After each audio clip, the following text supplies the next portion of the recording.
Hello everyone, welcome to concept point coaching classes. आज हम इस क्लास में स्थानीय सुशासन, जो कि संविधान का एक महत्वपूर्ण चैप्टर है, उसके बारे में पढ़ेंगे। देखिए, स्थानीय सुशासन का मतलब होता है कि सबसे निचले स्तर पर लोगों को शासन में हिस्सेदारी या भागीदारी सुनिश्चित की जाए। भारत जैसे देश, जहाँ भारत की 70% जनसंख्या ग्रामीण क्षेत्रों में निवास करती है, वैसे में ग्रामीण क्षेत्रों के लोगों को राजनीतिक अधिकार देना बहुत ज़रूरी था। अब चूँकि अध्ययन की दृष्टि से हम इसको दो भागों में डिवाइड करेंगे कि पहले आज़ादी से पहले स्थानीय सुशासन को लेके कितने प्रयास किए गए और आज़ादी के बाद स्थानीय सुशासन को लेके कितने प्रयास किए गए और आज जो स्थानीय सुशासन की स्थिति है वो कैसे हुई। सबसे पहले बात करते हैं आज़ादी से पहले। आज़ादी से पहले अगर हम बात करते हैं तो लोगों को बहुत अधिकार नहीं थे। जब लोगों को अधिकार नहीं थे तो स्थानीय जो संस्थाएं थीं उनके सारे अधिकार जो है वो ऊपर, मतलब गवर्नर जनरल और उसकी कार्यकारी परिषद में थी। शासन की दो प्रकार की व्यवस्थाएं होती हैं, एक को हम लोग कहते हैं केंद्रीकरण और एक को कहते हैं विकेंद्रीकरण। केंद्रीकरण को इंग्लिश में सेंट्रलाइजेशन बोलते हैं, जिसमें क्या होता है, जो सत्ता होती है, सत्ता जो है वो कुछ ही लोगों में केंद्रित होती है। सारे पावर्स वो ही अपने पास रखते हैं, जिससे अपन मुगल काल में देख सकते हैं कि वही सेना प्रमुख होते थे, वही नीति निर्माता होते थे, वही न्याय देने वाले होते थे। तो अगर सारे पावर ऊपर इकट्ठे रहे और निचले स्तर पर कोई भी पावर जनता को ना दिया जाए, ऐसी व्यवस्था को हम लोग केंद्रीयकरण कहते हैं। अंग्रेजों की व्यवस्था में और मुगलकालीन व्यवस्था में केंद्रीकरण की झलक देखने को मिलती है। विकेंद्रीकरण का मतलब होता है कि जनता, या कह सकते हैं पावर को हर स्तर पे बांट देना, मतलब ऊंचे स्तर से पावर को नीचे स्तर पर ट्रांसफ़र कर देना, फिर उस नीचे स्तर से और निचले स्तर पर ट्रांसफ़र कर देना, मतलब सत्ता को बांट देना विकेंद्रीकरण कहलाता है और सत्ता को एक जगह इकट्ठा करना केंद्रीकरण, सेंट्रलाइजेशन कहलाता है। अब चूँकि हम बात कर रहे हैं कि आज़ादी से पहले स्थानीय सुशासन को लेके क्या प्रयास किए गए, तो उसमें सबसे पहला नाम लॉर्ड रिपन का आता है। जी हाँ, लॉर्ड रिपन को स्थानीय सुशासन का जनक कहा जाता है। क्यों? क्योंकि लॉर्ड रिपन के कार्यकाल में ही, जो कि भारत के गवर्नर जनरल रहे हैं, तालुका बोर्ड और जिला बोर्ड, मतलब स्थानीय स्वायत्त संस्थाओं को छूट दी गई थी। स्थानीय संस्थाओं को अधिकार दिए गए थे लॉर्ड रिपन ने। इसके कार्यकाल को स्थानीय सुशासन का मैग्ना कार्टा भी कहा जाता है। तो लॉर्ड रिपन स्थानीय सुशासन के जनक हैं। उसके बाद में 1982 की ये बात है, उसके बाद में 1960 में भी हॉब हाउस की अध्यक्षता में एक विकेंद्रीकरण आयोग का गठन किया गया था, जिसे हम लोग शाही आयोग भी बोलते हैं, लेकिन उसके प्रयास उतने अच्छे नहीं थे।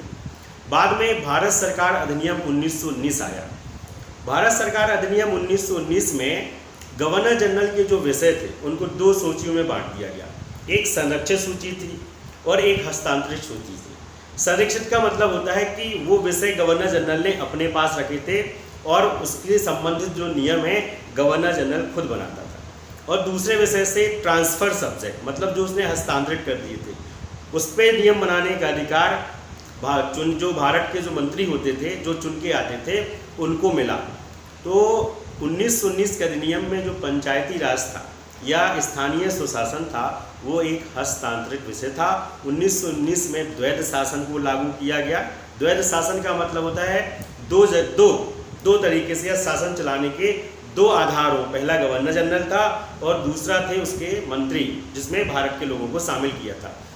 ये द्वैध शासन व्यवस्था इसलिए लाई गई क्योंकि भारत में एक आंदोलन बहुत ज़्यादा पॉपुलर हुआ और जिसका जनता को बहुत ज़्यादा सहयोग मिला, वो था होम रूल आंदोलन, जो कि एनी बेसेंट और तिलक ने चलाया।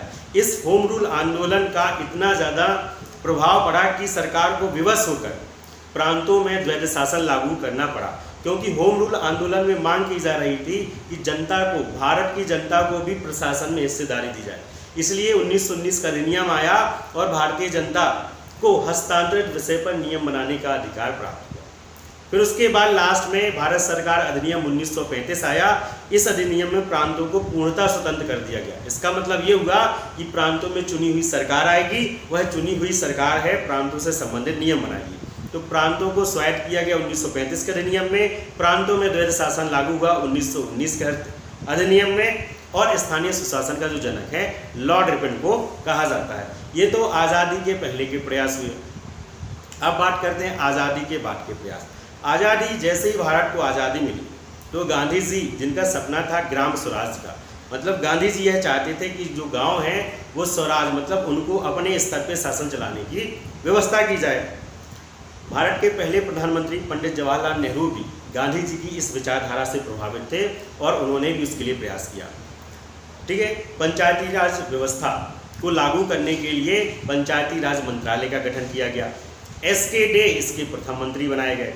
पंचायतों में क्या क्या सुधार किया जाए या पंचायतों को कैसे कैसे अधिकार दिए जाए, इसके लिए कार्यक्रम 1952 में चलाया गया, जिसे सामुदायिक स्वास्थ्य कार्यक्रम बोलते हैं। लेकिन यह सामुदायिक स्वास्थ्य कार्यक्रम असफल रहा क्योंकि जनता को अधिकार नहीं दिए गए थे। सारे अधिकार जो हैं नौकरशाही मतलब अधिकारियों को दिए गए थे, इसलिए यह फ्लॉप रहा। तब पंचायती राज व्यवस्था को कैसे मजबूत किया जाए, इसके लिए सरकार ने समितियां गठन करने का प्रयास किया और सबसे पहली जो समिति गठित की गई 1957 में बलवंत राय मेहता समिति, जो एग्जाम के पॉइंट ऑफ व्यू से बहुत ही इम्पोर्टेंट है। इसका मतलब है कि पंचायती राज व्यवस्था का जनक किसे कहा जाता है? बलवंत राय मेहता समिति। बलवंत राय मेहता समिति का गठन 1957 में हुआ। समिति ने अपनी सिफारिश दी।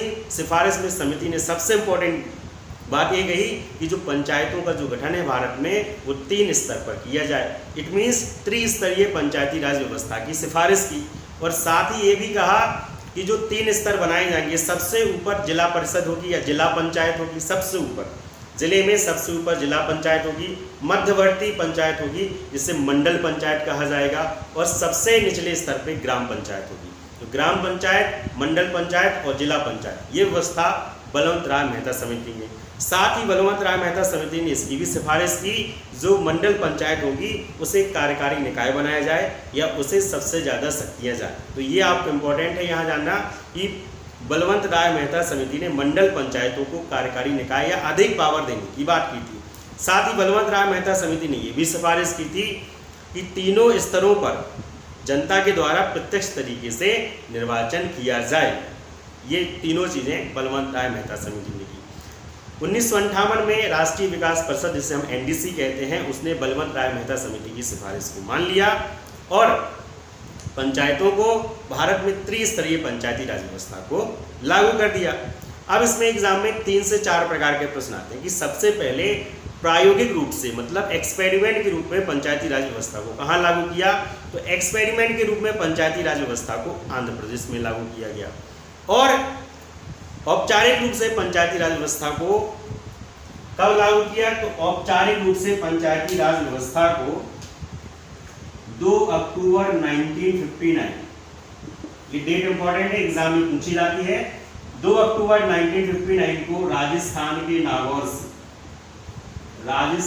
नागौर से पंचायती राज व्यवस्था को लागू किया गया।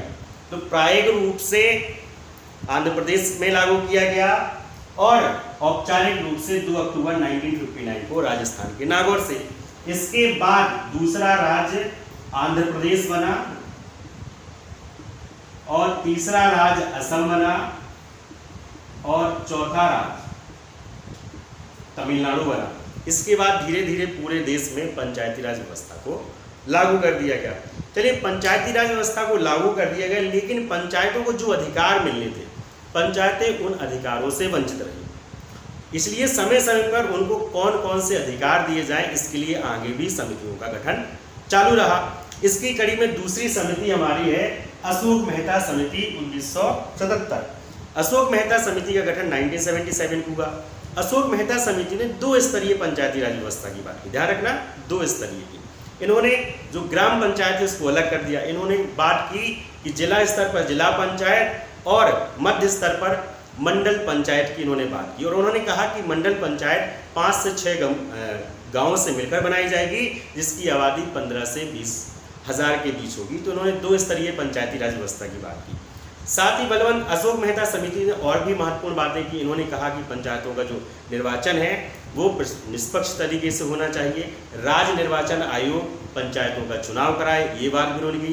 पंचायतों को वित्तीय संबंधी अधिकार मतलब पैसे से जुड़े हुए अधिकार भी पंचायतों को दिया जाना चाहिए। अगर पंचायतों को आर्थिक अधिकार नहीं दिए जाएंगे तो गाँव में वो कैसे विकास कर पाएंगे? ये मुद्दा भी अशोक मेहता समिति ने उठाया। साथ ही अशोक मेहता समिति ने यह भी कहा कि जो पिछड़े वर्ग के लोग हैं, अनुसूचित जाति और अनुसूचित जनजाति ये जो लोग हैं और जो महिलाएं हैं उनको भी प्रत्यक्ष लोकतंत्र में शामिल किया जाए, यह बात भी अशोक मेहता समिति ने की। अशोक मेहता समिति ने तो बात यहाँ तक कह दी कि राजनीतिक पार्टियों को भी पंचायतों के इलेक्शन में पूर्ण रूप से शामिल किया जाए, जो कि व्यवस्था आज लागू नहीं है। लेकिन अशोक मेहता समिति की जो सिफारिशें हैं उनको क्या कर दिया गया, नहीं माना गया, क्योंकि अशोक मेहता समिति का गठन जनता पार्टी की सरकार ने किया था 1977 में। लेकिन 2 साल बाद जब जनता पार्टी की सरकार गिर गई, कांग्रेस की सरकार आई, जिसने अशोक मेहता समिति की सिफारिशों को मानने से मना कर दिया। उसके बाद समिति आती है पीवी के राव समिति 1985। पीवी के राव समिति ने, चूंकि सब लोग स्टेप खेल रहे थे, बलवंत राय 3 स्तरीय की बात की थी, अशोक मेहता ने 2 स्तरीय की, तो पीवी के राव के लिए कुछ नया बचा ही नहीं था लगता है, तो उन्होंने बात की 4 स्तरीय पंचायती राज व्यवस्था की। अब आप सोचेंगे कि 4 स्तर कैसे हो गए, तो पहला ग्रामीण स्तर, दूसरा मध्य स्तर, ठीक है, मध्य स्तर जिसे हम लोग क्षेत्र पंचायत बोलते हैं, तीसरा जिला स्तर, और उन्होंने राज्य स्तर पे भी, राज्य लेवल पे भी 1 स्तर की बात की। इनकी सिफारिशों को भी अस्वीकार कर दिया गया। अब बात आती है लक्ष्मीमल सिंघवी समिति 1986।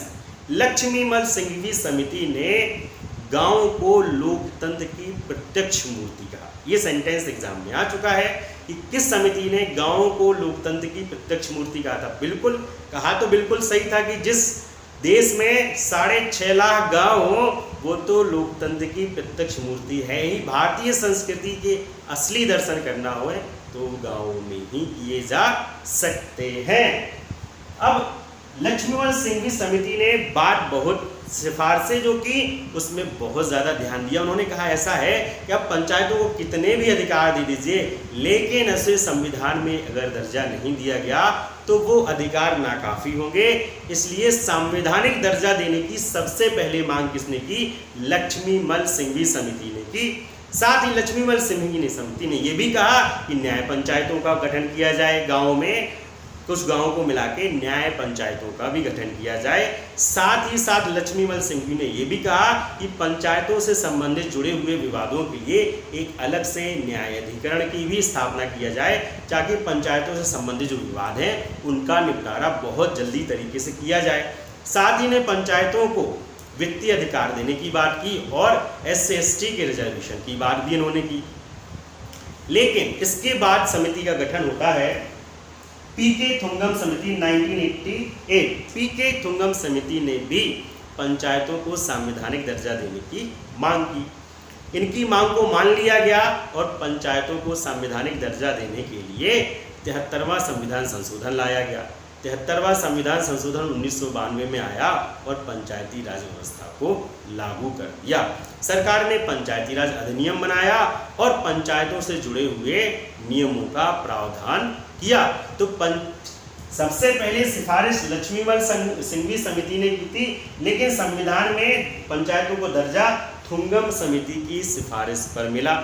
ये तो समितियां हुई। अब बात करते हैं कि पंचायती राज अधिनियम में पंचायतों से संबंधित क्या क्या महत्वपूर्ण प्रावधान हैं। 73वें संविधान संशोधन के तहत पंचायतों को संवैधानिक दर्जा तो मिल गया। उसके बाद सरकार ने पंचायती राज अधिनियम बनाया। पंचायती राज अधिनियम के द्वारा भाग 9 को पुनः स्थापित किया गया। देखिए, भाग 9 पहले से था, लेकिन उसमें परिवर्तन किया गया, उसे पुनः स्थापित किया गया। उसमें 16 नए अनुच्छेद जोड़े गए, 16। ये एग्जाम के पॉइंट ऑफ व्यू से बहुत महत्वपूर्ण है।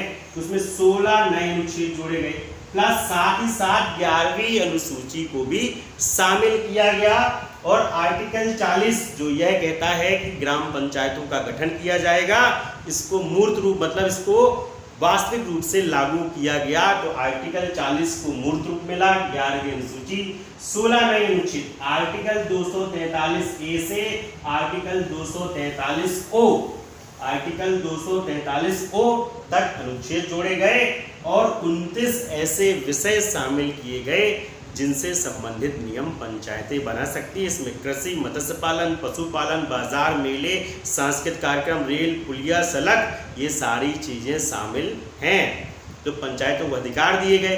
अब पंचायतों से संबंधित किन किन चीज़ों की चर्चा इस अधिनियम में की है, ये हम देखते हैं। सबसे पहले क्वेश्चन, ये इंपॉर्टेंट क्वेश्चन है जो एग्जाम में आता है कि ग्राम सभा किसे कहते हैं। कुछ लोग कहते हैं कि गाँव में जितने लोग उपस्थित होते हैं क्या उन्हें ग्राम सभा कहते हैं? जी नहीं, निर्वाचक नामावली में दर्ज व्यक्तियों की जो संख्या होती है उस समूह को हम लोग ग्राम सभा कहते हैं। ग्राम सभा जिसका नाम वोटर लिस्ट में है, जितने लोगों का नाम, वो सारे मिलके ग्राम सभा कहलाते हैं। एक गांव से ग्राम सभा बन सकती है। अगर गांव छोटे छोटे हैं तो 2 या 3 गांवों को मिला के एक ग्राम सभा का निर्माण किया जा सकता है। ग्राम सभा का कार्य क्या है? ये ग्राम सभा जो है ग्राम पंचायत के जो कार्य हैं उनकी निगरानी करती है, क्योंकि ग्राम सभा ने ही तो ग्राम पंचायत को बनाया है, तो ग्राम पंचायत ग्राम सभा के प्रति जिम्मेदार होती है। इसलिए ग्राम सभा का एक कर्तव्य है कि वो पंचायतों की कार्य प्रणाली पर क्या करे? नियंत्रण रखे, नजर बनाए रखे। अब हम बात करते हैं निर्वाचन प्रणाली। देखिए, निर्वाचन प्रणाली जो है हर राज्य में अलग अलग हो सकती है, लेकिन अधिकतर राज्यों में जो है पंचायतें 3 स्तरीय हैं। सबसे पहले स्तर की अगर बात करें ग्राम पंचायत की, तो ग्राम पंचायत में जो सदस्य होते हैं, जिसे हम लोग ग्राम पंचायत के सदस्य होते हैं, उनका चुनाव जनता के द्वारा प्रत्यक्ष तरीके से किया जाता है। साथ ही ग्राम प्रधान के जो चुनाव है वो भी जनता के द्वारा प्रत्यक्ष तरीके से किया जाता है। इसके बाद चलते हैं मंडल पंचायत पे या क्षेत्र पंचायत। तो क्षेत्र पंचायत सदस्यों का चुनाव ही जनता के द्वारा किया जाता है। ध्यान रखना, क्षेत्र पंचायत अध्यक्ष का जो चुनाव है वो अप्रत्यक्ष रूप से होता है, मतलब जनता क्षेत्र पंचायत अध्यक्ष को डायरेक्ट नहीं चुनती है, क्षेत्र पंचायत के सदस्य मिलके अध्यक्ष का चुनाव करते हैं। इसी प्रकार से जिला पंचायत के सदस्यों का चुनाव जनता के द्वारा किया जाता है और जिला पंचायत के जो सदस्य होते हैं वो अपने अध्यक्ष को चुनते हैं। तो ऊपर के 2 स्तर पर जो अध्यक्ष है वो अप्रत्यक्ष रूप से चुने जाते हैं, और गांव में जो ग्राम पंचायत का अध्यक्ष, जिसे ग्राम प्रधान बोलते हैं, वो जनता के द्वारा सीधे चुना जाता है। तो ये चुनाव की प्रणाली। बात आरक्षण का आर्टिकल याद रखना है 243D।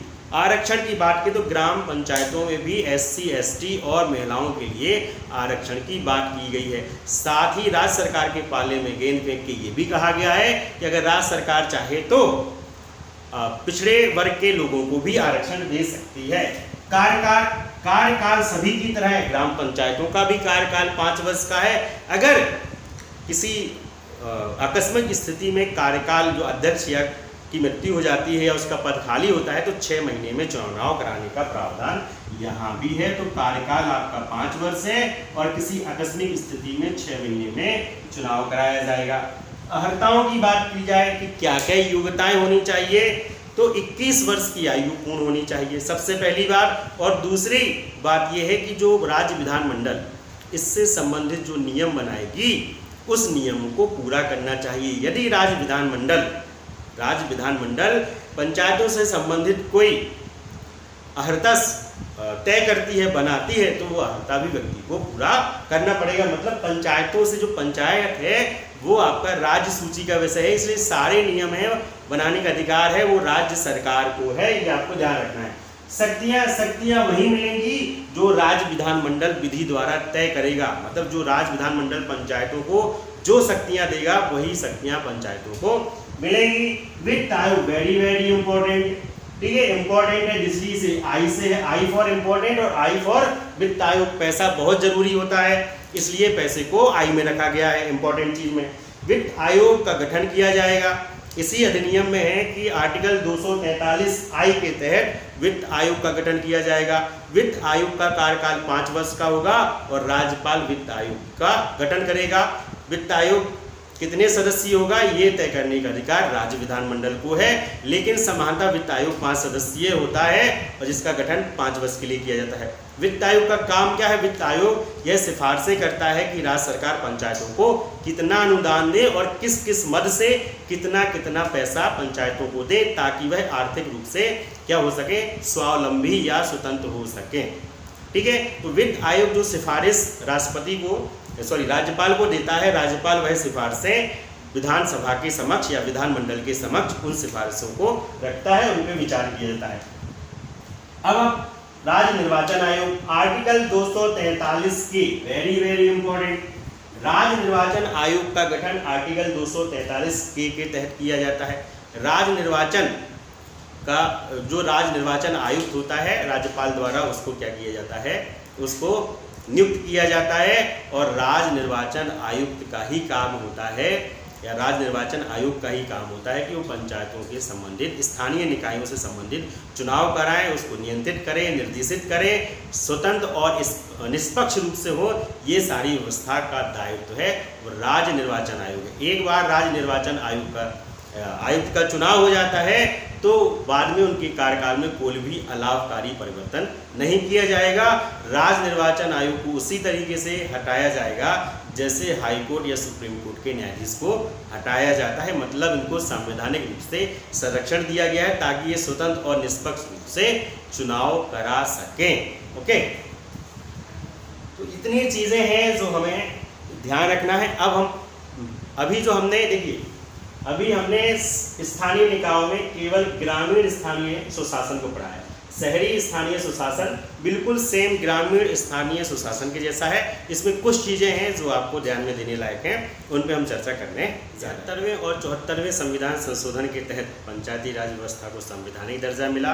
73वां संविधान संशोधन 1992 में हुआ जिसे 24 अप्रैल 1993 को लागू किया गया। इस दिन को 24 अप्रैल को पंचायती राज दिवस के रूप में ही मनाया जाता है। ये इम्पोर्टेंट क्वेश्चन। 74वें संविधान संशोधन ये 1992 में हुआ लेकिन यह लागू 1 जून 1993 में हुआ। अब देखिए शहरी स्थानीय निकाय, शहरी स्थानीय निकाय का जो प्रावधान है संविधान के भाग 9 में है।